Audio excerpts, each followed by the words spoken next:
Good morning family, welcome to my channel. আমি সোমা নতুন একটি ব্লগ নিয়ে চলে এসেছি। কেমন আছো তোমরা সবাই? আশা করি নিশ্চয়ই সবাই খুব ভালো আছো, আর আমরাও কিন্তু বেশ ভালো আছি। তো দেখো, সকালবেলা উঠে আজকে স্নান টান করা হয়ে গেছে আমার, আর স্নান করে পুজোও দেওয়া হয়ে গেছে। পুজো দিয়ে একেবারে রান্নার দিকে এসেছি। আর এই যে সংসারে প্রয়োজনীয় কিছু জিনিসপত্র আছে, সেগুলো একটু ঢেলে নিচ্ছি। জায়গা মতো ঢেলে নিয়ে তারপরে রান্নাটা স্টার্ট করব।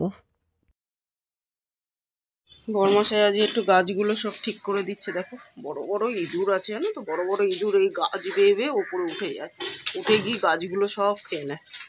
তো দেখো, এখানে যত শিকড় দেখতে পাচ্ছ, এগুলো সব গাছ ছিল, গাছগুলো ইঁদুর সব খেয়ে নিয়েছে। ওই জন্য এই গাছগুলো সব নামিয়ে নুমিয়ে এখন যেগুলো শুকিয়ে গেছে ওগুলো ফেলে এখন একটু ঠিক করে দিচ্ছে। দেখো, আর টবের মাটি ফাটিগুলো একটুখানি খুঁড়ে খুঁড়ে ঠিক করে দেবে। তুলসী গাছটাও খেয়ে নিয়েছে। ইঁদুরের কি উৎপাত রে বাবা, রে বাবা! এই সব পুরো এই যে গাছ ছিল, এগুলো সব ইঁদুর খেয়ে নিয়েছে।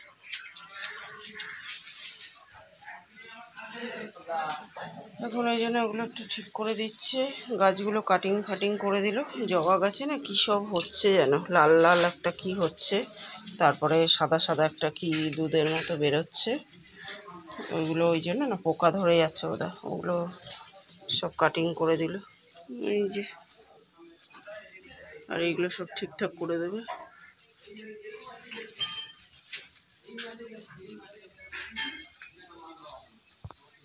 লাউয়ের খোসা বাটাও, পুরো ডান ফেলে দেওয়া জিনিস দিয়ে আঙুল চেটে খাওয়ার মতো রেসিপি এটা। মানে লাউয়ের খোসা ভাজা তো অনেকে খেয়েছো, কিন্তু বাটা কিন্তু আরও দারুণ লাগে। আর এই দিয়েই বন্ধুরা গরম ভাত কিন্তু খাওয়া হয়ে যায়। তো দেখো, পুরো রেডি হয়ে গেছে। এদিকে লাউয়ের ঘন্টও হয়ে গেছে, এদিকে ভাতও হয়ে গেছে।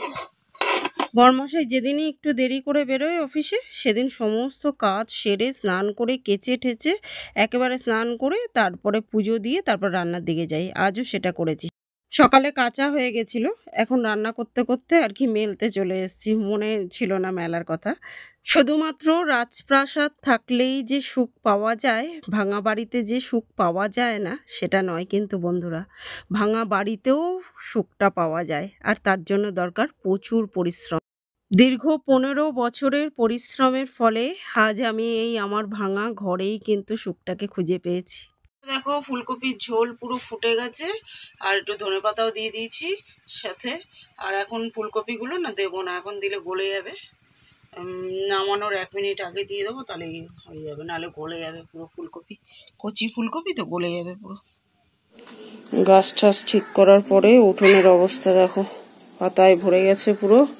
আর মনমনির স্নান হয়ে গেছে, মনমনি এখন খাচ্ছে।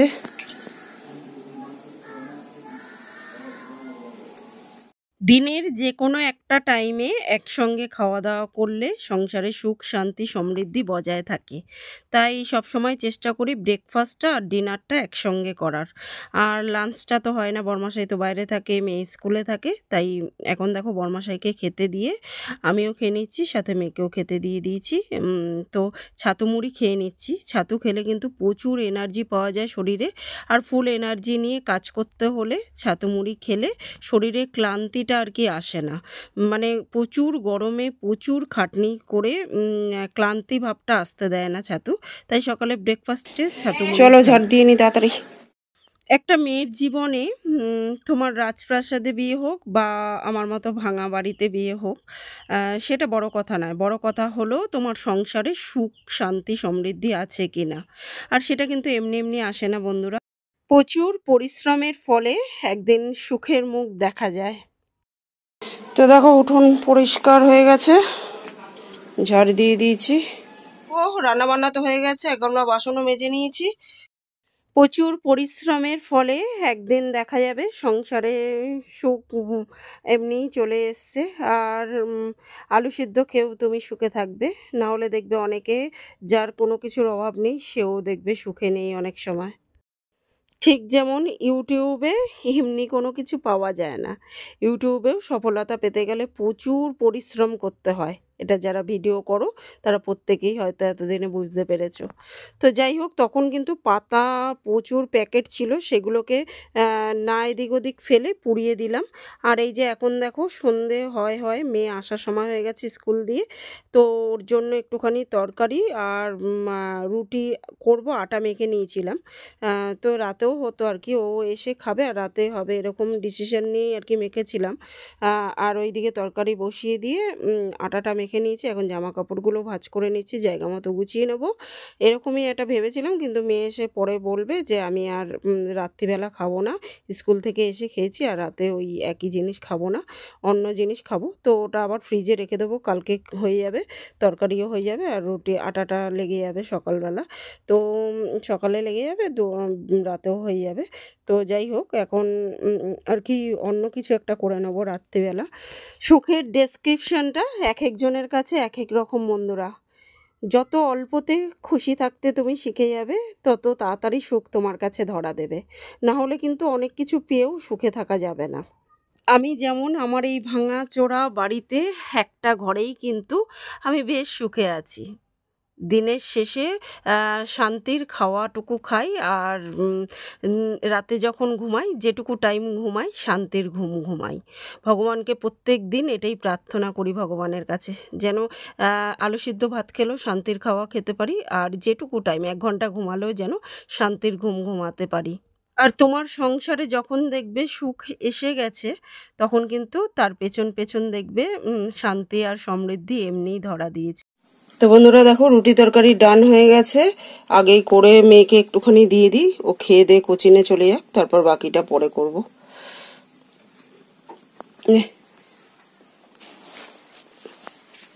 ঠাকুর নম কর, মেয়ে কোচিনে বেরাচ্ছে দেখো, সাবধানে যাবে।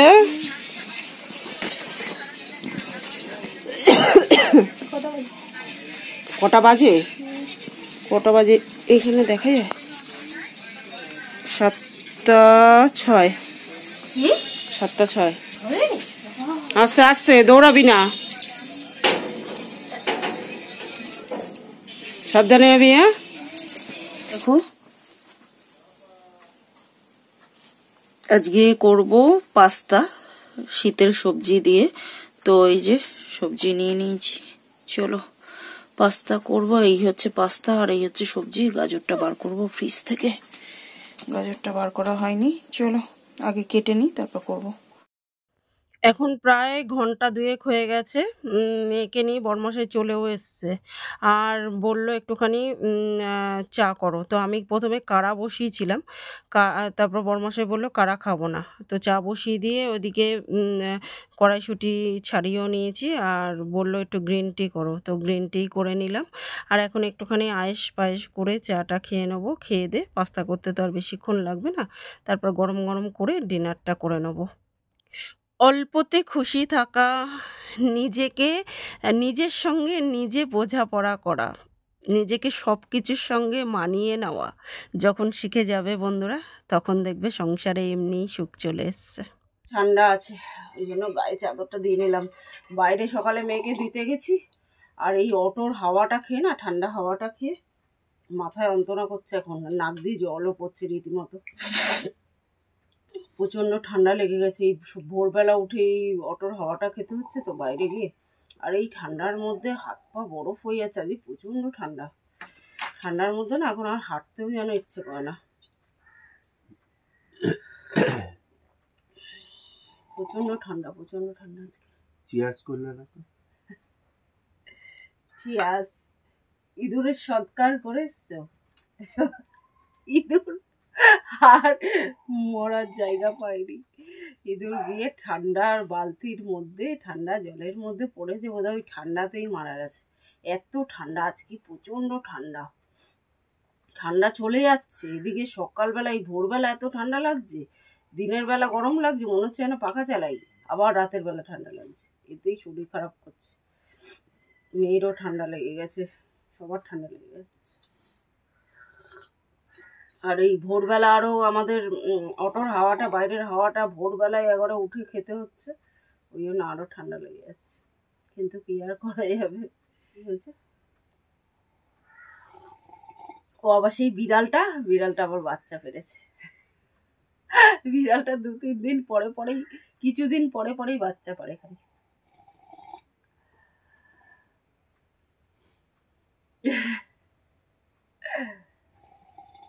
কি গো, তুমি তো দাদু হয়ে গেছো। তুমিও তো দিদা হয়েছো, যেটা বললে না তো। আমার মেয়ে বলছে ও মা একটা বাচ্চা নিয়ে আসবো। ঘরে থাকার জায়গা থাক না থাক, বিড়াল, কুকুর, ইঁদুর, পাখি কি নেই, চিড়িয়াখানা পুরো।